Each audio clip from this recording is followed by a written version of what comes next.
and welcome to the podcast of Loughborough University's Institute of Advanced Studies, a podcast where our international fellows discuss the most pressing issues of today that we're all facing and share their exciting research ideas.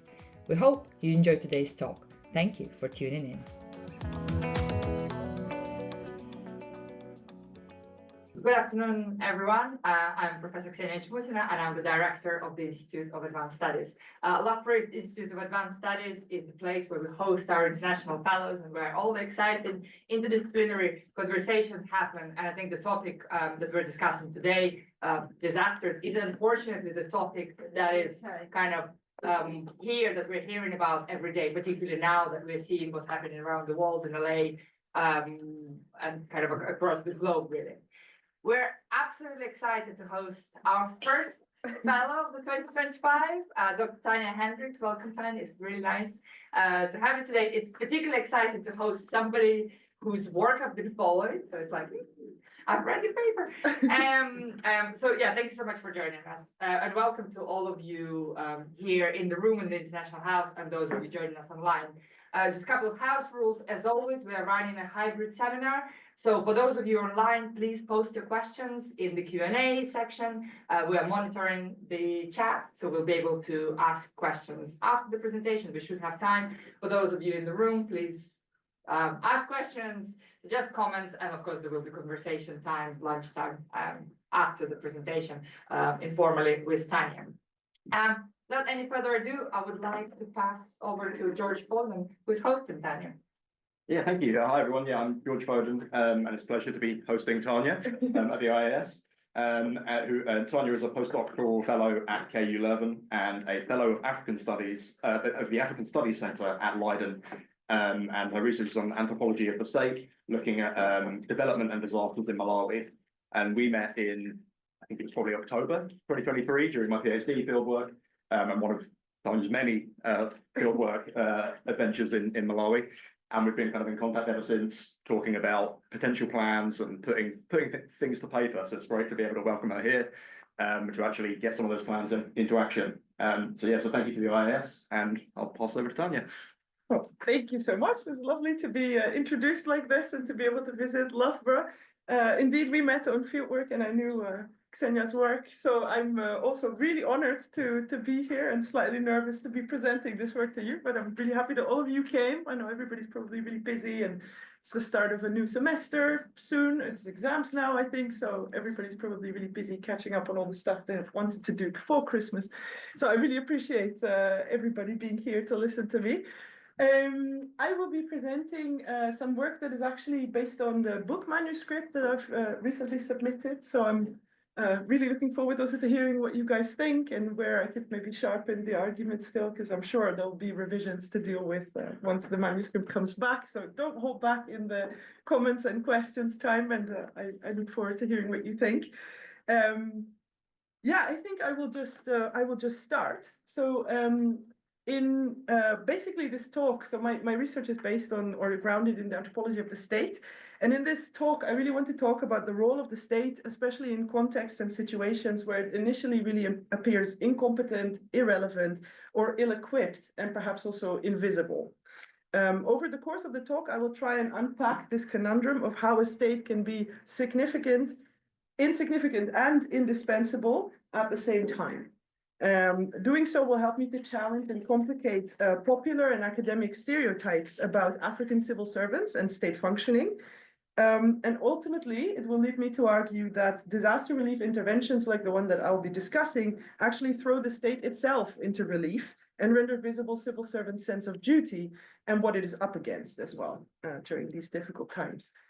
So as I'm an anthropologist, I'll first start by taking you guys to the field with a rather lengthy vignette, but I think it will give you a kind of sense of the type of data that I use to make the knowledge claims that I do. We returned to early March 2019 to a rural district in southern Malawi. Yes. It was still raining ever so slightly when Joseph pulled up in his car to pick me up. When I had moved into my new home in the district several days ago, he had kindly offered to drive me to his office whenever he was going in for work. As the district's assistant disaster risk management officer, he had been allocated a house a mere stone's throw from the district council itself, but he generally commuted in order to be able to spend time with his family, who resided in an entirely different district. While he reversed his car in the muddy compound, Joseph explained that he'd been delayed in getting me because he kept receiving phone calls about the relentless rains that had started a few days ago. He was very worried because this district was located in a valley and, as he said, always at the receiving end of a catastrophic event. During our short drive to the council offices, Joseph told me about the panicky phone calls he had received from his team of colleagues who were stuck on the east bank of the river.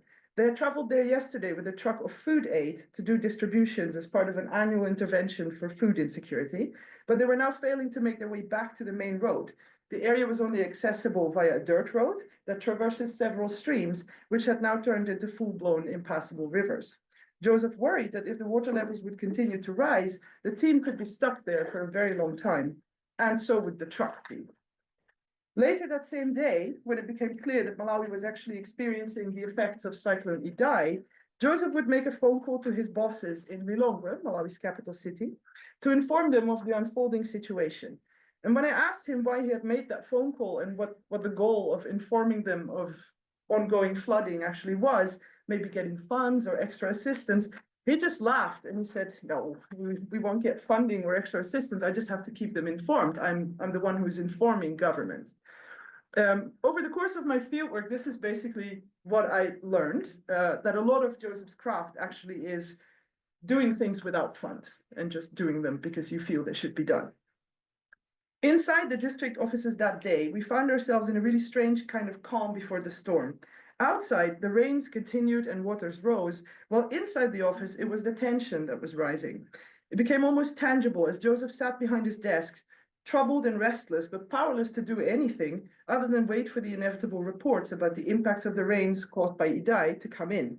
He made several calls to communities that he thought might be affected. He warned them about what may come, asked them to relocate, and he reminded people who called him to declare the first signs of the disaster that he needed official reports to be able to give evidence to head office.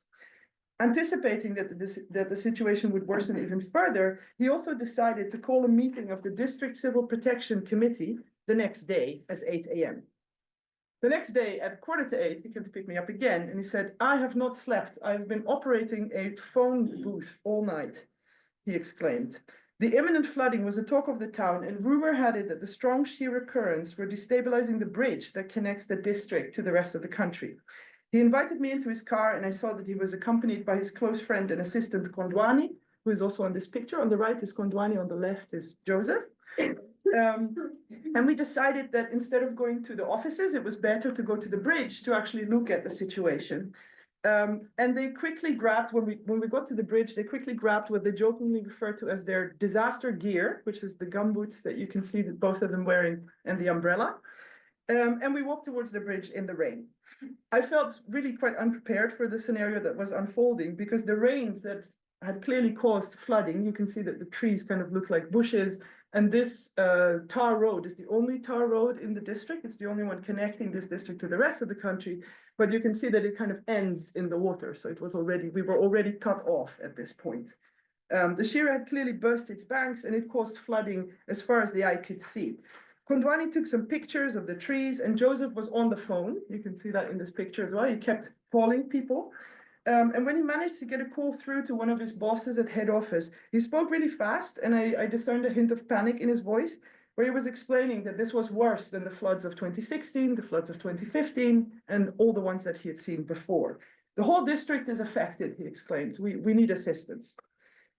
Well, and so this was my second month in the field, but one of the first few days that I was really following Joseph. And I spent 12 months from this day on, following Joseph in everything that he was doing to respond to Cyclone Idai, but also to go into recovery afterwards and to prepare for the next rainy season.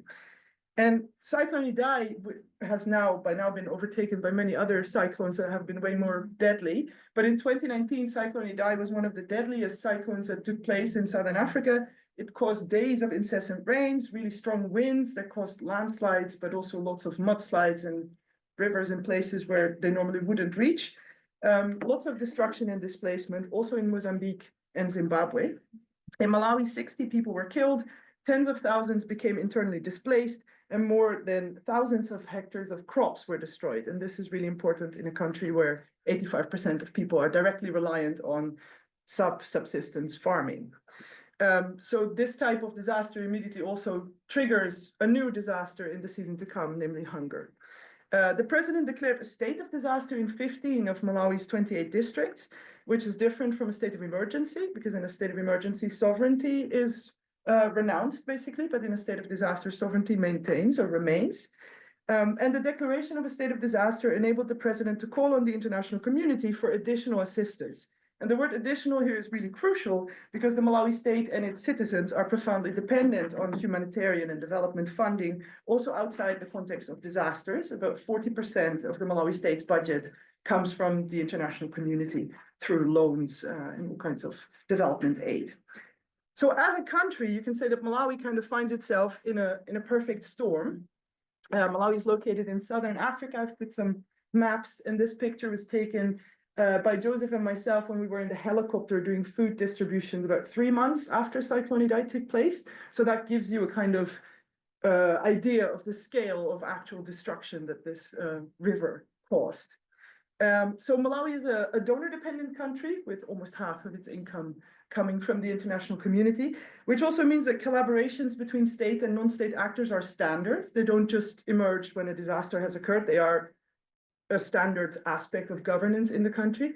And there's a quite negative perception of the Malawi state as either being in the way or as changing the flow of funding. There's evidence of very high levels of high-level corruption, so not petty corruption at the bottom end of the chain, but really at the highest political levels. They've had many different scandals over the years in which this was proven to be the case. So there's not a very positive perception of Malawi state agencies, and very good reason for not having that. And I think the above sketch of Joseph's activities when Cyclone Idai began affecting Malawi also kind of exemplifies what many NGOs or maybe UN agencies also think about what state agents do. Namely, they sit in their office and they can't really do anything, and then they wait for reports and they try and send those on. So even though he was officially responsible to handle the situation, there was also not really much that he could actually do. There was not much within his actual power to actually do something. So at first glance, this also really resonates with scholarly debates and predictions about the state in a context of globalization, neoliberalism, and global challenges like climate change. The idea that the influence of the state is diminishing or is less important, less relevant. But as I try and show in the rest of this talk, that is actually not the case. That is what we would see at first glance, but if you dig deep, you actually see that the state remains very relevant and very crucial and central, not just to disaster relief, but also to making disaster relief possible in the first place. At the same time, in being so disaster prone, I think it's also important to mention that often in relation to disasters, responsibility is conceptualized quite state-centric. So a lot of climate change agreements rely on states as funders, but also as implementers, as signatories to agreements. So it's a kind of like in the Sendai framework, a kind of state plus responsibility idea. States should be taking responsibility. They should be taking care of their population. But if they're unable to do so, they can call for assistance. And we do recognize as international community that there are certain states that have the right to more assistance to be able to do so. And Malawi qualifies for all of these. It's a low-income country. It's landlocked. Has a long history of disaster, so it's well known that they are entitled to more assistance, but at the same time, the state is still supposed to be taking the lead. So yeah, even though the Malawi state lacks the capacity and resources to deal with disasters in its own territory, it remains central in efforts to do so. And in detailing the decisions, dilemmas, and duties of district-based civil servants like Joseph and Kondwani, I will try to unpack and show how the state is both insignificant and indispensable. And unfortunately, that has become only more relevant since my PhD fieldwork. This is a short history of basically the last decade of declarations of states of disaster in Malawi. So in 2015, there were floods. In 2016, there was a drought. In 2019, when I did my fieldwork, there was Cyclone Idai in March, and the much less spoken about, but also very destructive Cyclone Kenneth in April. In 2020 and 2021, they declared a state of disaster because of COVID. In 2022, there was Cyclone Ana and Cyclone Gombe. in 2023, there was Cyclone Freddy, which is, I think, until this day, the deadliest cyclone and the strongest, and the meteorologically speaking, also a very interesting cyclone that behaved in very strange ways. And then at the end of 2023, when we were both on fieldwork, the department that I studied, the Department of Disaster Management Affairs, was really concerned about a drought, ongoing dry spell. When is something a dry spell? When is it a drought? It's a bit more complicated to delineate than flooding or disasters that come with cyclones. But that drought developed into a state of disaster as well. And this is ongoing, even though in early 2024, the state also had localized flooding in the north and then drought in the south. So they had two different states of disasters ongoing at the same time. And the drought is currently also still ongoing. So at the moment of speaking, there are 5 Southern African nations, so Lesotho, Malawi, Namibia, Zambia, and Zimbabwe, who have declared a state of disaster over the El Niño-induced drought. More than 27 million people are requiring food aid, and WFP is still, I think, trying to get funding for all the responses that are needed. And in Mozambique and Angola, there have also been notifications of pockets of hunger, but those governments have not officially declared yet. So against this type of backdrop, I think it's not, well, also for this room, I probably don't really have to introduce this, but normally in my talk, I always have this slide there as well to kind of show that the situation that we've seen from the last decade and how it's been developing is not natural. Disasters are not natural. They're also not inevitable.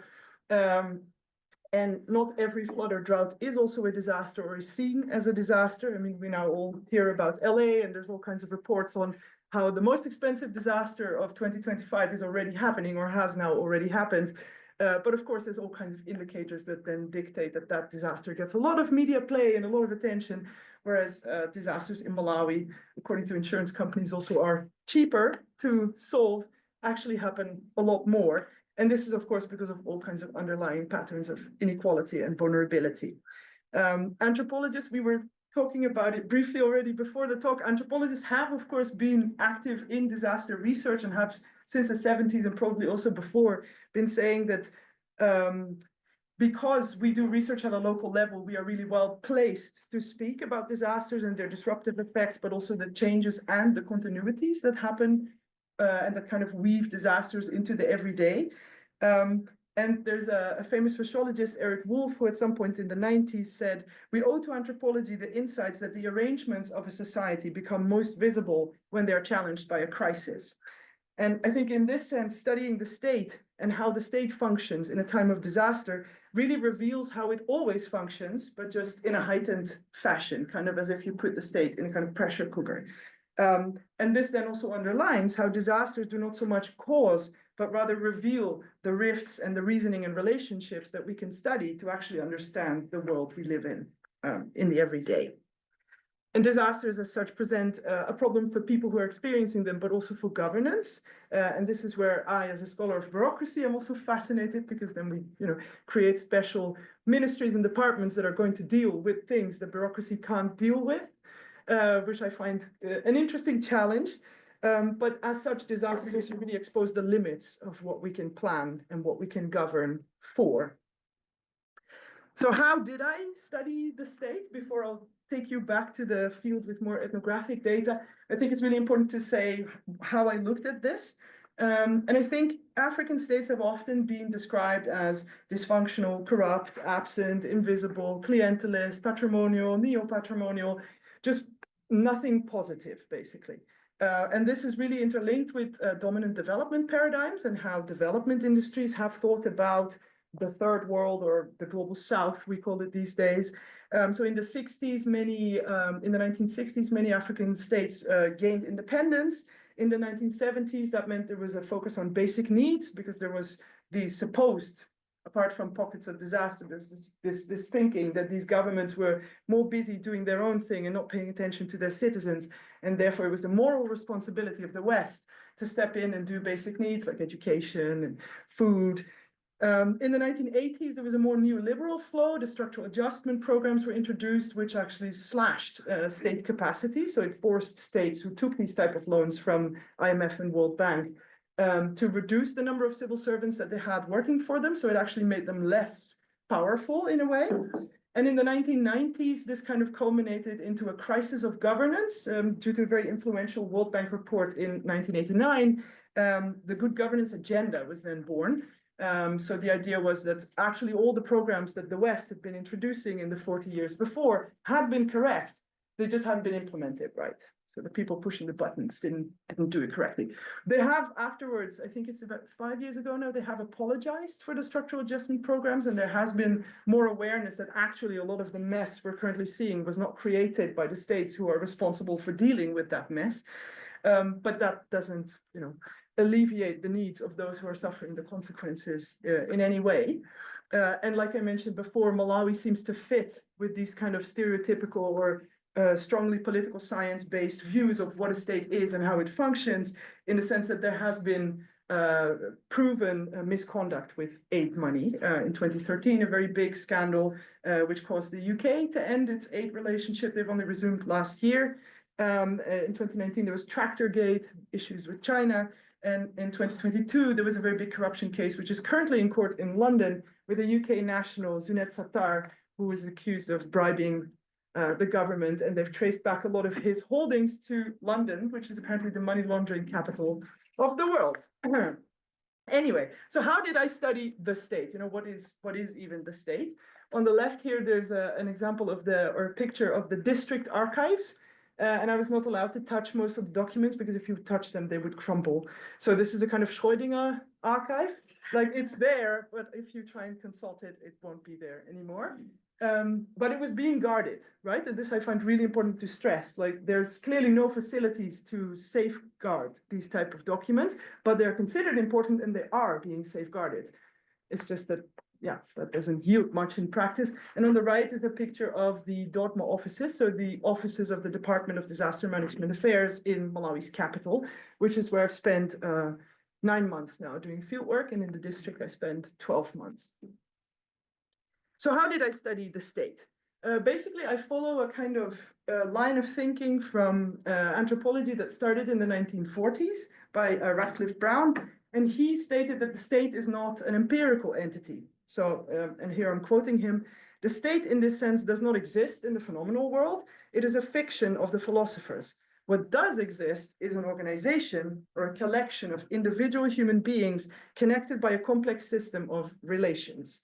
And this is, of course, how anthropologists would look at it, because we look at the relations between people and what that does.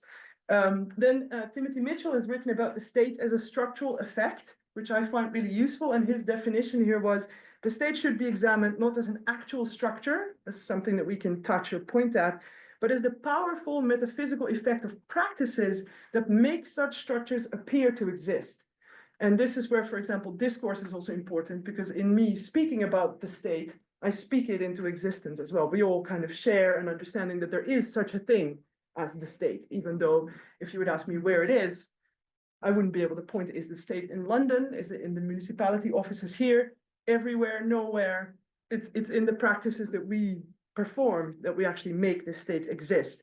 And of course, in the nitty-gritty, we then get to the anthropologists of the last few years who've been writing about how bureaucracy itself also is a system that is people. It is people who do bureaucracy. Bureaucracy on its own does nothing. Even computers don't do things on their own. We input things and then we click on a button, or we don't click on a button, and that does things.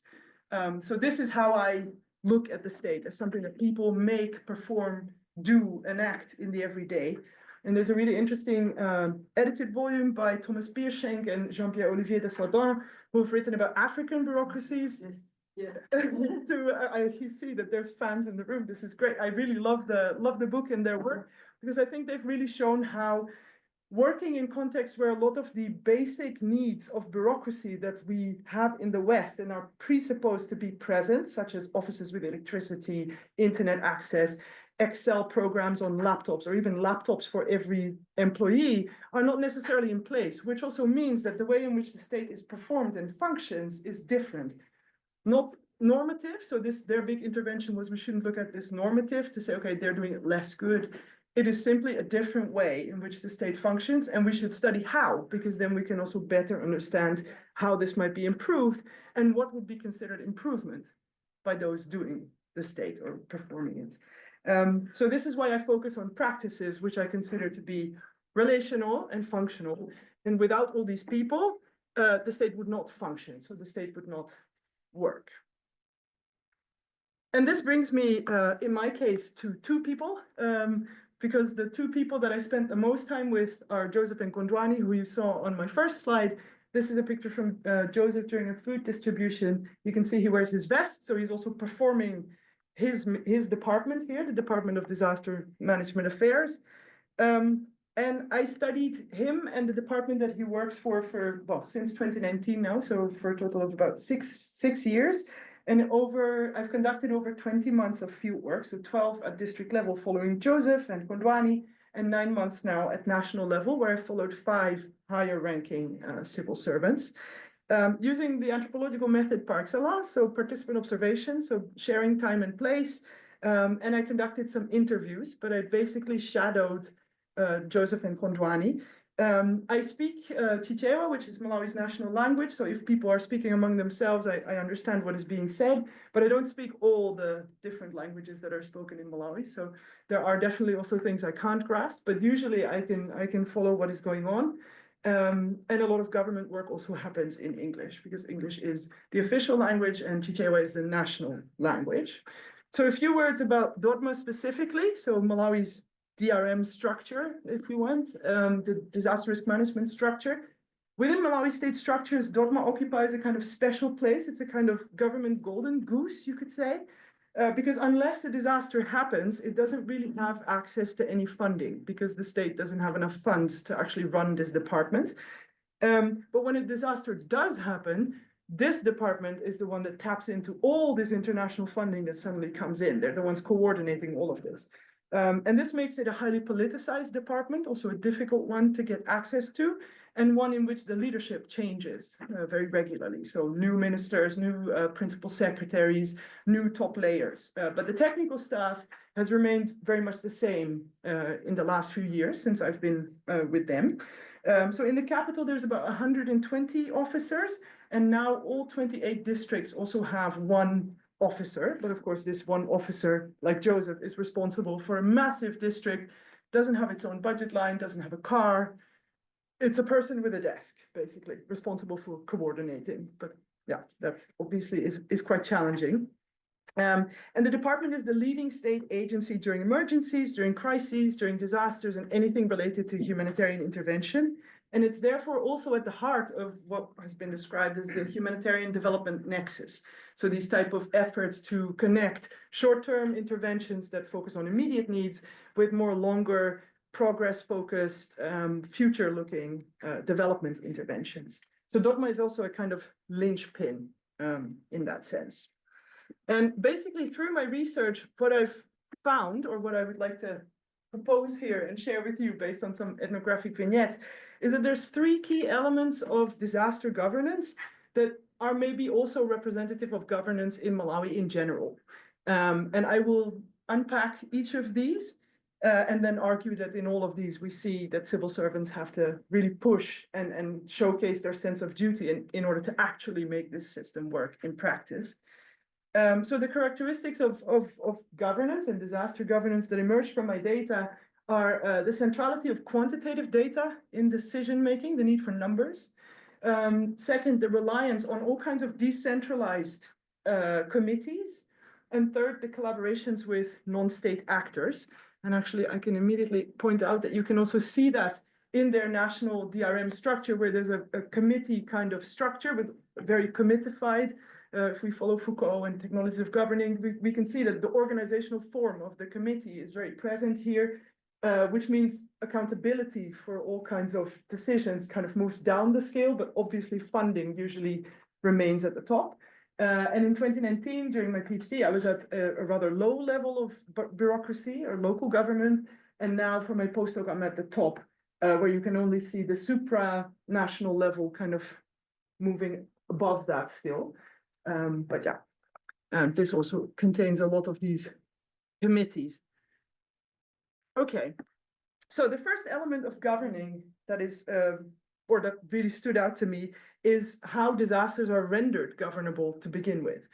because obviously a disaster in itself already implies that it's something that exceeds managerial ability, which is what makes it a disaster. And then how to render it governable, you need information. You need to be able to respond. And in order to have disaster relief interventions to get funding for them, the production of numbers and quantitative bureaucratic facts about the precise impacts and the needs of those affected was central to Joseph's job.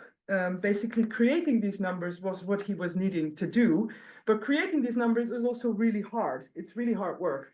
There's a shared demand for data, so the government wants this data, the state structures need it, but so do the non-state structures that have come in to help them respond. They need to know how many people are affected, what are they needing. Malawi doesn't have a population registry. It's chiefs and traditional authorities who are in charge of population information. And this is also highly politicized. 2019 was an election year. This year, 2025, is also an election year, which means any type of information about numbers of people in certain areas is even more politicized. And it's also all non-disaggregated data. So if any numbers are available, we don't know how many women or how many under fives, the type of categories that humanitarian actors often need to know in order to provide tailored assistance are not known. So this kind of put Joseph in a double bind, because sitting in his office, he needs money to go out and collect data and create these numbers, but he can't get money if he doesn't have numbers. So in the first few weeks, I followed him making lots of phone calls to chiefs, to traditional authorities, speaking to people. We would take walks, we would cycle, we would go on the back of motorcycles, just drive to areas that we could reach by road, and just ask, how many people are you? And in some places, people would line up. So there would be an actual counting, like, okay, 1, 2, 3, like this. In other places, people would say, we are 4,000. And then Joseph would have to kind of be like, oh, okay, so where are they? You know, over there in this school building, there's a few. We think, no, it's actually 8,000. Okay, so then you get into all kinds of negotiations, and I wasn't always able in the beginning to understand when Joseph thought a number was believable or plausible, and what he was using. Was he using empirical reality to gouge this against, or were there other things that he was thinking about in trying to understand what these numbers do? And at some point when he had to, so about 2-3 weeks in, when he had to give a report on how many people were affected in the district, he was very preoccupied with getting the numbers right. And of course, I also asked him this directly later on, but initially I mainly observed and tried to understand, okay, what does he mean with getting the numbers right?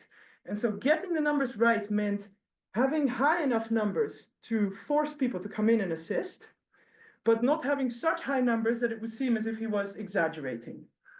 So he was trying to look back at previous disaster reports from previous years. He was trying to kind of, figure out what would be seen as an acceptable number for his district of people being affected. And this is, of course, deeply moral work in trying to understand what is too much to ask for and what is actually apt, what is okay. And he also had interactions with people in camps who kept changing the numbers. So we visited a camp, and then the chief told us, we are 568 families in this camp. And he gestured towards makeshift tents and the large group of people standing around him. But in the district database, Joseph's Excel sheet, this international displacement camp, or this internal displacement camp, was listed as having 204 households. So this was a big problem because we didn't have enough things with us also during this distribution. When asked how the chief would explain the difference between these two figures, he shrugged his shoulders and he said, we just accepted. I don't think we have any Chichewa speakers with us, but he used the word kuvomereza, which really means to accept. It's a very deep word to say, well, it just kind of happened. This is just what people were giving us. They said it was 204. This was the number donors were willing to help. So he believed that the 204 was from an NGO that was going to target in this specific area. But the number of 204 didn't come from donors. It was based on paperwork from previous relief that Joseph had distilled and figured would probably be apt. It was now also the official number of IDP households registered for this location after the needs assessment conducted by Joseph and his team. When taught this, the man disputed the number again, and this time he said, we don't know where they are taking these figures from. He said it in a very funny way also, saying that this is all meaningless. Later on, he also said, okay, but if you guys would actually come and count us when nothing is happening, you would see that we are many more people than what is in your file. We have many people. He made all kinds of women with small babies line up and say, look, they all had new babies this year, so we count them too. And it became a whole discussion. And in the end, Joseph and him discussed this for about 2 hours, and they settled on 678 households. And I mean, I've been at these negotiations and I thought, yeah, this actually makes a lot of sense. But then when we were leaving, I just wanted to briefly ask the chief, okay, but so which type of number would you actually feel should now be recorded? I mean, the number recorded is 678, but what do you think should be recorded? And then he said, there is no real number. There is no number that can be put on this issue. And I thought that was actually a beautiful thing to say. Joseph also really liked it, but couldn't find space in his report to put it in. So we never used it. But Joseph then remarked that these numbers were very needy numbers. So these numbers, making them cost a lot of time, and also caused a lot of delays later on. And I think that is something that this type of ethnographic work shows, that even if these numbers are at some point official because they end up in reports, what they mean on the ground might be very different. I therefore also suggest that these numbers should not be taken as empirical numbers. They're not reflective of empirical reality per se, which also doesn't mean there's corruption or lying. I just think we should understand them as moral claims on the increase of need, on the responsibility to be assisted when you are affected. And it is civil servants who make these moral claims, endorse certain claims, and not endorse others, which is really hard work. The second element is committee. So this working through different types of decentralized structures that are kind of part of the state, but not really, because they're not staffed by civil servants. So Joseph receives a salary. He refers to his salary as peanuts, so it's not a lot, but he does get paid to do this job. A lot of people who are in these decentralized civil protection committees are community volunteers. So committee members are largely volunteering citizens who are equally, much like civil servants actually, overstretched and under-resourced. Because if you have a committee, there's a picture here of a committee meeting in one area where we were discussing the disaster plans for next year. So the kind of anticipating the exits and what could happen in the community and think about how we should respond. And here they're all sitting, but none of these people, some of these people don't have phones, many of them can't read or write. How then do you organize and how do you rely on people for reports if they themselves do not produce those? So it means you have to produce reports on data that you know to be questionable from the start, right? This is inherent in your job. And so a lot of Joseph's work actually went into not what NGOs were thinking he was doing, namely emailing, calling people, collating reports. Actually, he was caring for committees. This is how he explained his job to me. He's like, I take care of these committees. And caring for committees is inherently relational, right? So he would motivate committees, not with money, because he didn't have any. He would tell them, he would call them regularly and say, hey, it's really important what you're doing. We're really happy that you're there, that you're helping us. You're the eyes and ears of the state, you know, kind of introducing this image of working for the same functional body, but really, mainly giving them words or saying things like the reward for what you're doing now will be given in heaven, or benefits will come to your community.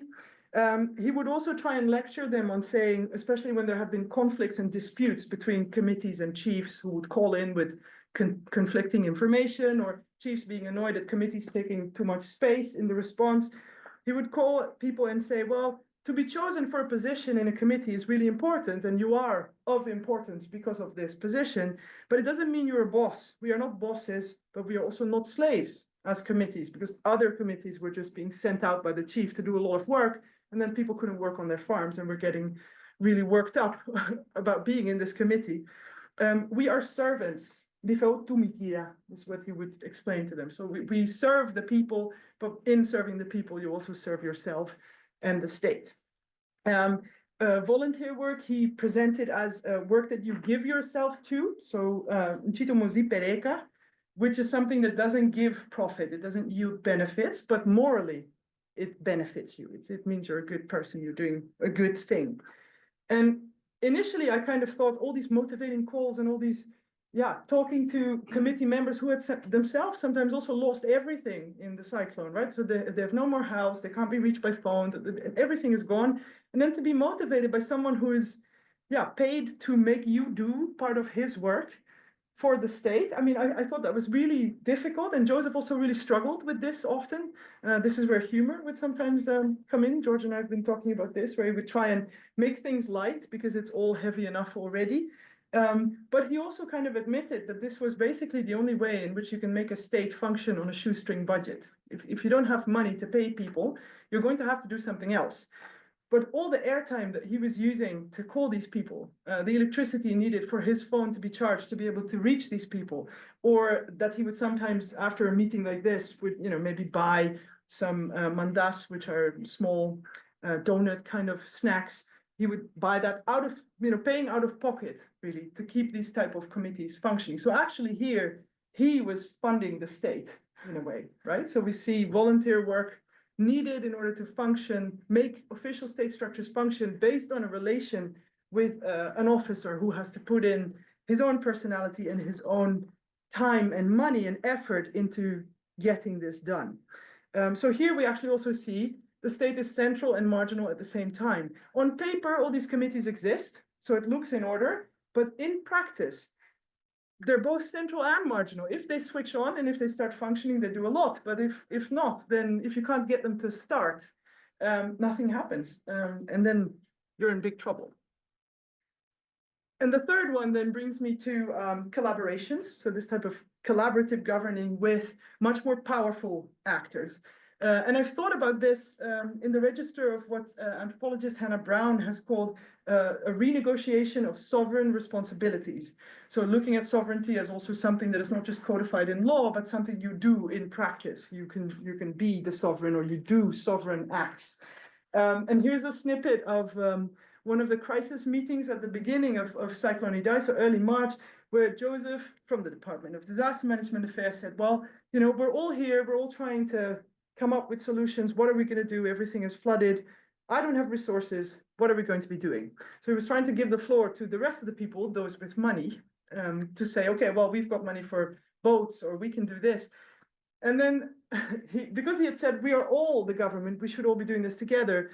Mary from Red Cross, the Red Cross coordinator for that district, said, well, if we're all government, then you are very government. So you need to take the lead. You need to tell us what you want us to do, which he subsequently did. And then they all said, well, we're not going to fund that because our projects don't, they're earmarked in different ways and we can't do that. But thank you for telling us what you wanted. We're going to do this.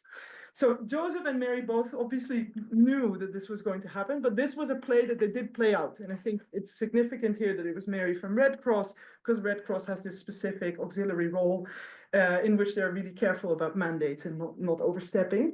But Joseph was actually in all these negotiations and in all these, I'm calling them negotiations, but in all these collaborations, negotiating his own position, right? As the one officially in charge, but not actually the one paying for most of the things that were happening. And one of the things he liked saying when he was in displacement camps and when food distributions were being done, so here's a picture also of one of those food distributions, he would say in his speech, and I've put the Chichewa quote on the slide, he would say, well, it's not like these people that we've brought to you today have just gotten lost and accidentally found you. We are your government. We are sending them to you. So if you are in need, you can come to us, and this is how we help you. We connect you to these big donors who will come and bring you food. And citizens often didn't really differentiate. When I would speak to them, they didn't really differentiate between Red Cross, WFP. They would just say the others, the partners of government, or the white people, Azungu, which is a term that denotes much more than skin tone alone. It's also about socioeconomic standing. But this is something that they weren't really interested in detailing whether assistance was provided through EU ECHO funding or UN. But Joseph would often really, really insist that even if there were all these different funders and donors involved, in the end, everything was the government. DODMA. Everything was actually them coordinating. And this, for people who are familiar with Malawi's history of dictatorship under Hastings Banda from 64 to 94, Zonse is actually a very powerful political jargon to say, we are the sovereign. But it's also a kind of setting where, it's very clear that the emperor has no clothes because, yeah, he's proclaiming to be sovereign while facilitating food aid for its own citizens. And in these collaborations, therefore, Joseph was sometimes also getting annoyed. So he would say things like, in terms of resources, it seems like they are shining, but they have only been channeled through them. They're our resources. Which in a way is correct, because if funding for disaster relief is assigned to Malawi and implemented through WFP, for example, technically the funding is Malawi. And he was annoyed at this other people being seen to be helping and him not. He would also say things like, yes, we do a lot, but NGOs like to show that they're on the forefront. So he felt that they were doing the back office, organizing the logistics, liaising with citizens, and then NGOs would take all the shine. And this idiom of stealing shine, kubea shine, is something I found really interesting because it kind of touches on ideas of visibility, which you need to be for funding and in order to get credit, but it's also a moral evaluation of claims for credit. So who is asking for too much? And the government simply has greater responsibilities, so shouldn't they also be allowed to then claim credit for fulfilling those, regardless if they're the ones who are paying? And I think here it's really important to remember that relief in Malawi's office or in Malawi's setting is routine. So it's not something that he only has to deal with once every 10 years. It's something that happens all the time. And I've added a picture here on the right of the office that Joseph was working from, where you can see in this office, which was itself affected by Cyclone Idai, there was no electricity working at the time because the rain had also come in. So all the cables were fried. They couldn't use any computers from the left side where the roof had been blown off, and the ones on the right had been fried because of the shortcut that electricity makes when you have electricity running and then water falls on it. So that was a really big problem, and they tried constantly to ask donors to also help them change and upgrade and renovate their own office. And this was considered as a completely immoral request by almost everyone who came to visit the district. They would say, we've come to assist your people, like where are the displacement camps? And then, yeah, the district commissioner would be standing there saying, well, that way, not here. And in this, civil servants would say things like, the quote is in Chichewa here, an NGO, they just come once, then they do their program, they get tired, they go home. Then another NGO comes, they do one thing, they go home. But us, we are always there, we are enduring, we are continuing, kupitiliza. At some point, somebody also said, pointing at this, well, it was a district commissioner, pointing at his office, he said, well, we are only working because we are government.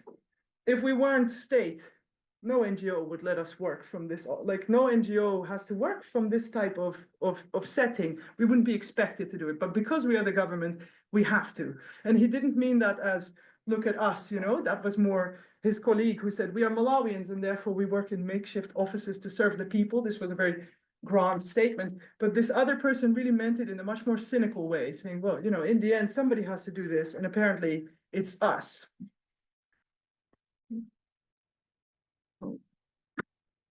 So therefore, I think putting all of these things together, I think in each of these, so in working with disaster data, in having these decentralized committees, in collaborating with non-state actors, I think what we see is that none of this would be possible without these local actors, without civil servants who actually make these three axes work. They experience disaster as kind of moral claims on the resources that are not theirs, but that they can distribute. And these numbers are needy, they have to be made. Decentralized committees are needed when you want to have a state function and not pay people to make it function, but caring for these people who are making the state function then falls on the shoulders of the ones working with them. And the same in these collaborations with non-state actors, they're dependent on them, but technically also supposed to be in charge and leading. And so they're kind of outshined, but they're also fulfilling obligations by using these external funds. Yeah, there's all kinds of interesting Max Weber thinking about, a professional ethos, etc. But I think this evidences that there's a sense of duty that these people show. And without taking this into account, we miss a really important element, not just of how civil servants manage to instantiate the Malawi state during a disaster, but also how disaster relief interventions actually function, probably in other contexts outside of Malawi as well. And as such, I've used disasters to kind of say, well, civil servants should be much more considered as moral actors with a sense of duty. For anthropologists, maybe kind of like the will to improve, Tanja Lee, this attempt of working towards a better.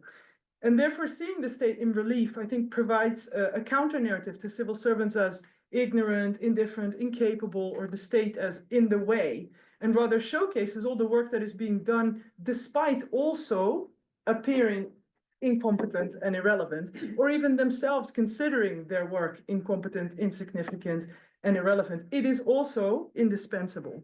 And I think that is something that we need to, somehow deal with or find solutions for.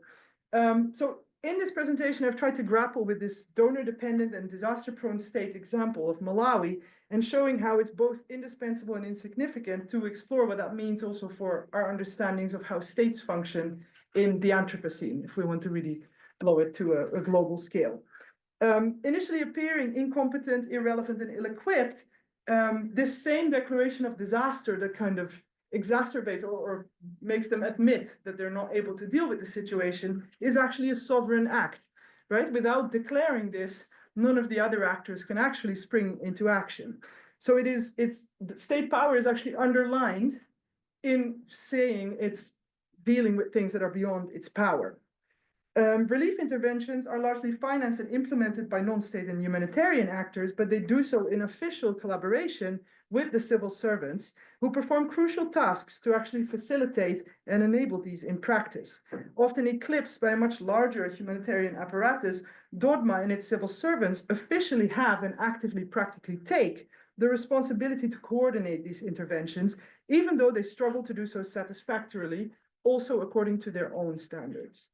Moreover, although the interventions represent a much needed influx in resources, state actors do not actually control or obtain the majority of these, as they're channeled through all these elaborate consortia of non-state actors. So in all of this, we paradoxically see that there's a profound lack of resources and ostensible incapacity of the state, and yet it is the central actor in making this whole system function.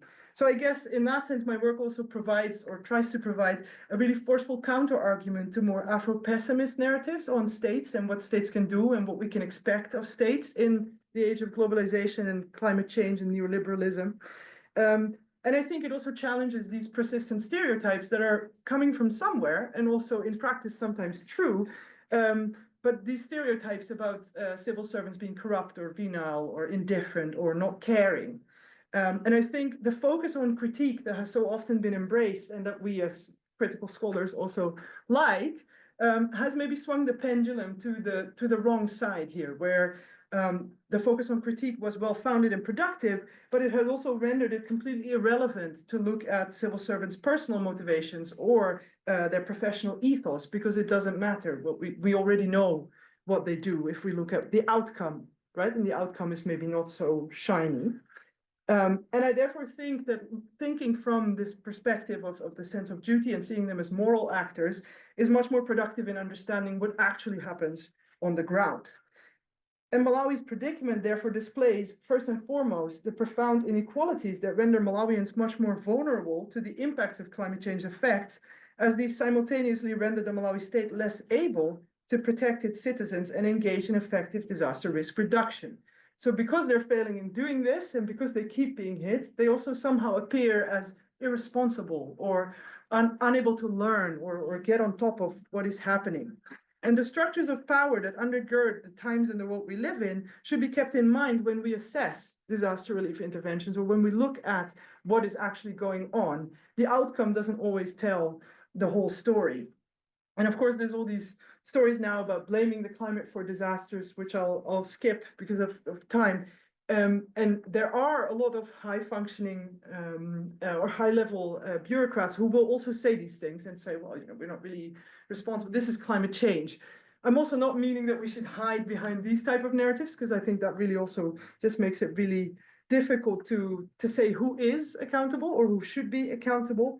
But I also think it is really dangerous to see that I don't want people to listen to my talk and then think that I'm celebrating this highly individual sense of duty as a way to cope with structural inequalities that force people in Malawi to rely on the individual sense of duty of civil servants, whereas in other parts of the world, we can think that these type of disasters are some kind of dystopian future. And I'm hoping that in looking from this more moral angle, we can actually see the coexistence of both these timelines. I mean, all of this is happening in the present. Malawi is not living in a climate future or something that is still reaching us later. This is all happening now, and we should be doing something to improve that. But I guess that's where my work for now, at least, stops. Yeah.